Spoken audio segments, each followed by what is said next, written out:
जितने लड़के कहते हैं ना कि सर मेरे पास पढ़ने के लिए पैसा नहीं है, तुम्हें हम दिल से दुआ देते हैं, तू लोग का रिजल्ट हो जाएगा। सच बताते हैं, जिसने संघर्ष किया इस जीवन में उसको ये चीज हो जाता है। बहुत उसके अंदर मेहनत आता है पढ़ने के लिए।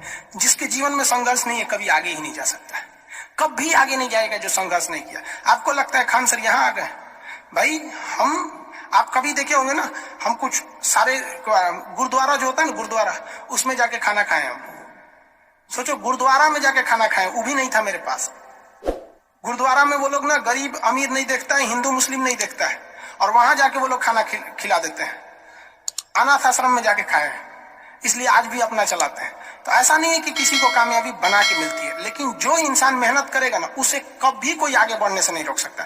पढ़ाई से मुंह मत मोड़िएगा, समस्याएं आती रहेंगी जाती रहेंगी, आप पे लोग हंसेंगे। याद रखिएगा मेरी बात, जिस पर ये जग हंसा है उसने इतिहास रचा है।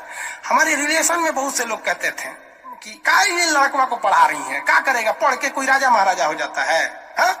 एको भेजिए कहीं काम करने के लिए, सऊदी उदी भेज दीजिए। मुस्लिम लोग तो ज्यादातर सऊदी चल जाते हैं, लेकिन मम्मी मेरी नहीं, मम्मी को पथरी था फिर भी नहीं पढ़ा। कहती नहीं बहू तुम पढ़ो ही पढ़ो। आज तो मन नहीं करता उन लोगों से बात करने का, और कहते हैं कि देखो पढ़ाई का मतलब क्या होता है। तो इसलिए हम आपको भी कहते हैं, थोड़ी तकलीफ होगी बाबू, आप गरीब घर के होंगे, मेहनती घर के होंगे, थोड़ी तकलीफ होगी, शायद घर से पैसे कम आते होंगे, लॉकडाउन में और कम आते होंगे, तो आप घबराइएगा नहीं बाबू इससे। लॉकडाउन में यदि आपको तकलीफ बढ़ी है तो आप मेरी बात मानिए, आप खुश हो जाइए, बहुत ज्यादा खुश।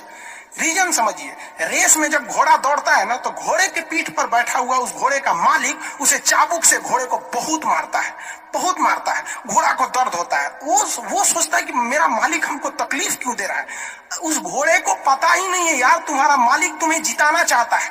उस चाबुक के डर से वो घोड़ा दौड़ता है और रास्ते में वही घोड़ा जीत जाता है। तो याद रखिएगा, आपका मालिक ऊपर वाला है। अगर वो आपको बहुत तकलीफ दे रहा है ना, तो आप उस तकलीफ से घबराइए मत, बल्कि खुश हो जाइए कि आपका मालिक आपको जिताना चाह रहा है। जिस घोड़े को चाबुक नहीं पड़ेगा वो कभी रेस नहीं जीत सकता है। तो जिस इंसान को कभी तकलीफ नहीं देगा भगवान, वो कभी आगे नहीं जा सकता है। वो पत्थर कभी नहीं पूजा जाएगा जिसे छीनी हथौड़ी से तराश कर एक मूर्त की मूर्ति न दी जाएगी यहाँ पर। तो आपके जीवन में अगर तकलीफ नहीं आती है तो आप आगे नहीं बढ़ेंगे। और जिन्हें तकलीफ आती है, गरीबी आती है, समस्याएं देखने को मिलती है, पड़ोसी हंसता है, याद रखिएगा एक दिन वही लोग आपका नाम इज्जत से लेंगे वहां पर। और फिर आप उन लोगों से, खैर आप माफ कर दीजिएगा, सबको माफ कर दीजिएगा, ये बहुत बड़ा अपने आप में बल है। सबसे बड़ा बल नाभिकीय बल होता है, सबसे बड़ा बल, और सबसे कमजोर बल गुरुत्वीय बल होता है। लेकिन हमारे हिसाब से सबसे बड़ा बल होता है कि जब आप गुनाह न किए हो और आपको सजा दिया जा रहा हो, और फिर आप उसे माफ कर दें। कोई आपसे बिना वजह खफा हो जाए और आप उसे माफ कर दे, ये भाई साहब दुनिया का सबसे बड़ा बल है। ये सबके पास नहीं होता है।